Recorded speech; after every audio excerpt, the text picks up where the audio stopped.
I have been receiving billions of questions on how to join, where to start, which course is better, what's the process. And I also understand this because I also had a lot of doubts in the starting. And that's why I've decided to break it down for you and give you a roadmap in the end, which you can follow and never have any doubt.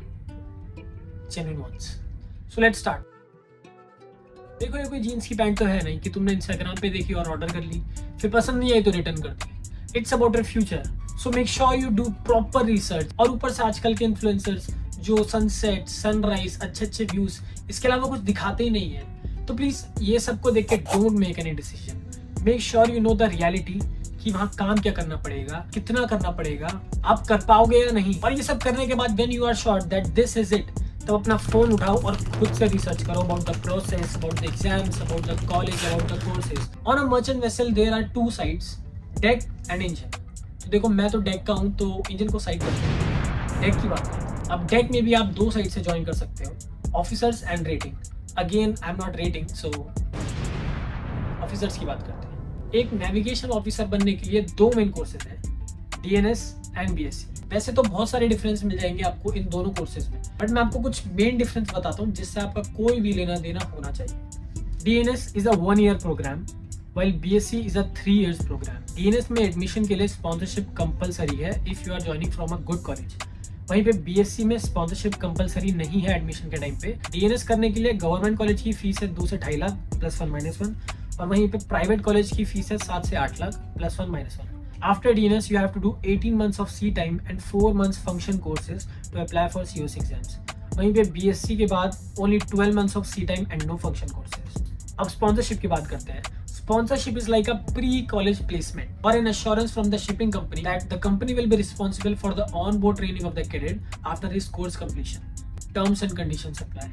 बाकी DNS और BSc के कुछ और भी differences है. एक BSc cadet अपनी 3 साल की कॉलेज लाइफ मस्त एंजॉय करता है और फिर शिप ज्वाइन करता है, उसको थियोरेटिकल नॉलेज ज्यादा होता है. वहीं पे डीएनएस कैडेट जल्दी शिप ज्वाइन करता है तो वो जल्दी फाइनेंशियली इंडिपेंडेंट बन जाता है, उसको प्रैक्टिकल नॉलेज ज्यादा होता है. इसके अलावा भी एक भ्रम है जो लोग पाल के बैठे हैं कि बीएससी करने के बाद तो डिग्री मिलती है बट डीएनएस करने के बाद डिग्री नहीं मिलती है, तो आप कुछ कर नहीं सकते उसके बाद. ऐसा नहीं है. डीएनएस का पूरा नाम है DNS leading to BSc nautical science. तो जब आपके सेकंड मेट्स के एग्जाम्स खत्म होंगे, आपको सीईसी मिल जाएगी, तो उसके बाद you can apply for a BSc degree जिससे आप फ्यूचर में फर्दर स्टडीज भी कर सकते हो. अब तुमने रिसर्च कर ली, कोर्स भी सेलेक्ट कर लिया, but now you have to check that you are even eligible और not. And if you are, then what are the exams, what is the syllabus, what is the procedure. तो देखो as के लिए कोई ऐसा specific rule तो नहीं है because I have seen much older guys than me in my college. But if just like me you don't have any connection in the shipping industry, then आपकी एज होनी चाहिए 18 to 21-22.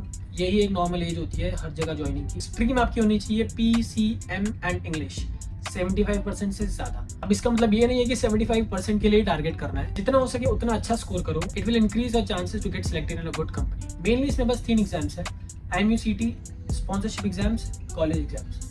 अब देखो जब आपका 12th खत्म होता है तो आपको IMUCT के लिए अप्लाई करना पड़ता है. IMUCT is Indian maritime university common entrance test. के बाद आपके स्पॉन्सरशिप एग्जाम्स होते हैं, कंपनी टू कंपनी डिपेंड करते हैं जो, बट मेनली सबका पैटर्न सेम रहता है. PCM and English basic 11th और 12th की. मैं एग्जैक्ट सिलेबस नहीं बता सकता तो मैं बस डिस्क्रिप्शन में डाल दूंगा जहाँ से मैंने पढ़ा था. अब स्पॉन्सरशिप एग्जाम्स के मेन 3 स्टेप्स होते हैं. पहला रिटन एग्जाम जिसमें आपके बेसिक क्वेश्चंस आते हैं. Second will be your psychometric test कि भाई बंदा साइको तो नहीं है, डिप्रेस तो. तीसरा एग्जाम है कॉलेज एंट्रेंस एग्जाम. अब देखो अगर आपको खुद से स्पॉन्सरशिप एग्जाम्स के लिए अप्लाई नहीं करना तो सीधे सीधे बहुत सारे कॉलेजेस हैं इंडिया में, आप सर्च करोगे आपको बहुत सारे मिल जाएंगे. वहाँ जाके सीधे अप्लाई कर दो. उनका एक एंट्रेंस एग्जाम होता है और कभी कभी इंटरव्यू भी होता है. उसमें अगर आप सेलेक्ट हो गए तो वो आपको खुद कंपनीज देंगे जो उनकी कॉलेज में आएगी और उनके आप एग्जाम्स दे सकते हैं.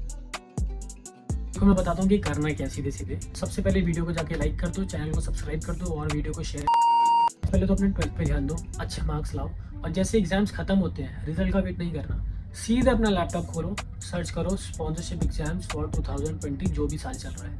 उसमें आपको सारी कंपनीज दिख जाए जिसने अपने फॉर्म्स आउट करे हैं और ये आपको रेगुलरली सर्च करते रहना है हर हफ्ते में ताकि कोई भी एग्जाम छूट ना जाए. अब जितने भी दिखते हैं और जितने हो सके सब में अप्लाई कर दो. और इवन मैं तो कहता हूँ जो कॉलेजेस हैं कॉलेज में भी अप्लाई कर दो. कॉलेज के भी एंट्रेंस एग्जाम होते हैं और वो आपको कंपनी दिलाते हैं. तो कॉलेज में अप्लाई कर दिया, कंपनीज में अप्लाई कर दिया. अब इसके जो भी एग्जाम्स होंगे उसके लिए पढ़ाई करो, मैं अगेन लिंक डाल दूंगा डिस्क्रिप्शन में। अब देखो स्पॉन्सरशिप कंपनी के एग्जाम में मेनली 3 एग्जाम होते हैं, एक रिटर्न, साइकोमेट्रिक और उसके बाद आपका इंटरव्यू। ये क्लियर हो गया, स्पॉन्सरशिप मिल गई तो जाके मेडिकल करवा लो। वो आपको कॉलेज लिस्ट भेज देगा जितने भी क्लिनिक है डीजीशिप अप्रूव, वहाँ से आपने मेडिकल करा लिया। अब आपके जो डॉक्यूमेंट्स हैं वो आप रेडी कर लो सारे के सारे। मैं बताता हूँ कैसे। अपने 10th का मार्कशीट लो, अपना आधार कार्ड लो, सारी की सारी डिटेल्स मैच होनी चाहिए, क्योंकि 10th का जो मार्कशीट है वो आप चेंज नहीं कर सकते, बट जो आधार कार्ड है वो आप चेंज कर सकते हो, तो उसको अपडेट करा लो उसके हिसाब से। और अगर आप माइनर हो एडमिशन के टाइम पे मेरी तरह, तो प्लीज़ प्लीज़ प्लीज़ घर वालों के सारे डॉक्यूमेंट साथ रखो, आधार कार्ड साथ रखो और मैच कराओ। क्योंकि जब आप पासपोर्ट के लिए अप्लाई करोगे और डॉक्यूमेंट वेरिफिकेशन के लिए जाओगे तो वहाँ पे वो घर वालों के पासपोर्ट भी मांगेगा, आई मीन घर वालों के आधार कार्ड मांगेगा, और घर वालों का रहना भी साथ में ज़रूरी है, वरना आपको मेरी तरह वापस भेज दिया जाएगा और आपका 3 बार, अब 3 बार तो नहीं, जितनी बार भी जाओगे बिना डॉक्यूमेंट्स के उतनी बार आपका चूतिया कट जाएगा। अब तुम्हारे डॉक्यूमेंट्स भी रेडी हो गए, तुम्हें स्पॉन्सरशिप भी मिल गई, तुम्हें कॉलेज भी मिल गया, तो बस इससे ज़्यादा क्या चाहिए।